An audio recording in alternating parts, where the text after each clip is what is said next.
Les recommandations de la prise en charge de la névralgie du trijumeau ont été publiées pour la première fois en 2008, puis des recommandations européennes ont été mises à jour en 2019 et elles prennent en compte toutes les parties impliquées.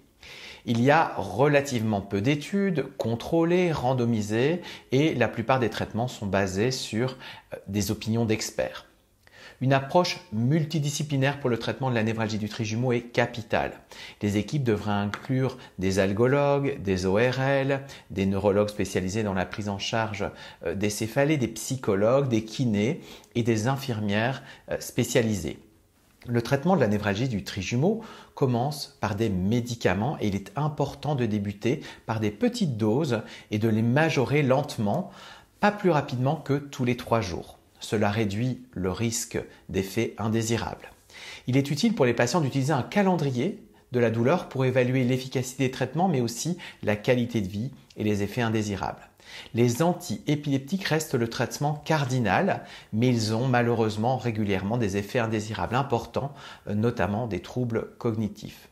Le traitement de première intention repose sur la carbamazépine ou encore l'oxcarbazépine, mais il faut être vigilant aux risques allergiques, notamment chez les patients asiatiques, mais être vigilant également aux fréquentes interactions médicamenteuses. Les médicaments de seconde ligne incluent la lamotrigine, la gabapentine, la prégabaline, le baclofène ou encore la toxine botulique. Certains patients nécessiteront une polythérapie et particulièrement les patients porteurs d'une sclérose en plaques et un suivi régulier est bien sûr essentiel. Lors d'une déstabilisation aiguë, une hospitalisation peut s'avérer nécessaire pour hydrater et soulager les patients avec des traitements intraveineux. La phénitoïne ou la phosphénitoïne intraveineuse peuvent être utilisées lors d'une hospitalisation avec une surveillance cardiologique. Le sumatriptan sous-cutané pourrait être également utile. Parfois, des anesthésiques locaux injectés dans des zones gâchettes par l'équipe dentaire peuvent être envisagés pendant qu'on augmente progressivement les traitements médicamenteux.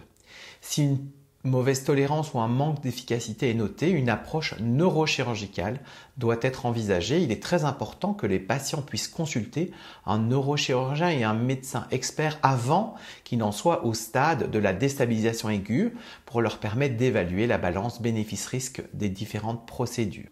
En cas de conflit neurovasculaire démontré sur l'IRM, la meilleure option est la décompression neurochirurgicale. Il s'agit d'une procédure chirurgicale importante mais non lésionnelle. Chez les patients correctement diagnostiqués et pris en charge par un neurochirurgien expérimenté, 70 à 80% d'entre eux seront libres de douleur et sans traitement à 10 ans. Les autres procédures sont appelées lésionnelles. 3 d'entre elles sont réalisées au niveau du ganglion de Gasser, la thermocoagulation par radiofréquence, la rhizotomie au glycérol ou encore la compression au ballonnet. Toutes peuvent provoquer des troubles de la sensibilité du visage impossibles à prédire, mais les patients peuvent être libres de douleur jusqu'à 2 à 4 ans et ce sans traitement. Ces procédures peuvent être répétées, mais il y a un risque d'anesthésie douloureuse résiduelle. Elles sont faites lors d'une brève anesthésie et peuvent être réalisées chez des patients qui ont des comorbidités médicales importantes. La procédure la moins invasive, c'est la radiochirurgie stéréotaxique pendant laquelle on cible le nerf au niveau de sa zone d'entrée. Ça peut permettre un soulagement de la douleur plus long que les autres procédures, mais il y a également un risque de modification sensorielle et la réponse peut être plus retardée qu'avec les autres techniques. De nouvelles molécules sont à l'étude. La vixotrigine, un bloqueur sélectif des canaux sodiques, a démontré une efficacité et moins d'effets secondaires que les traitements actuels dans une étude de phase 2.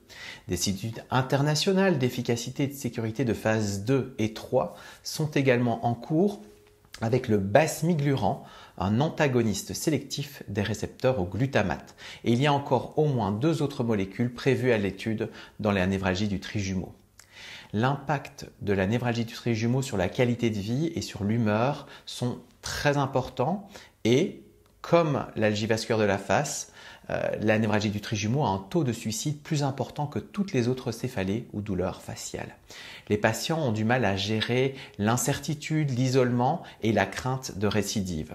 Un programme conduit par des psychologues, des kinés, des infirmières spécialisées sur la gestion de la névralgie du trijumeau, la pratique de la méditation de pleine conscience et sur la prise en charge des déstabilisations aiguës, a montré toute son importance. Rencontrer des patients souffrant également de névralgie est capital pour réduire la solitude et il existe des groupes de soutien dans plusieurs pays qui permettent aux patients de se rencontrer et d'échanger et de partager leur expérience.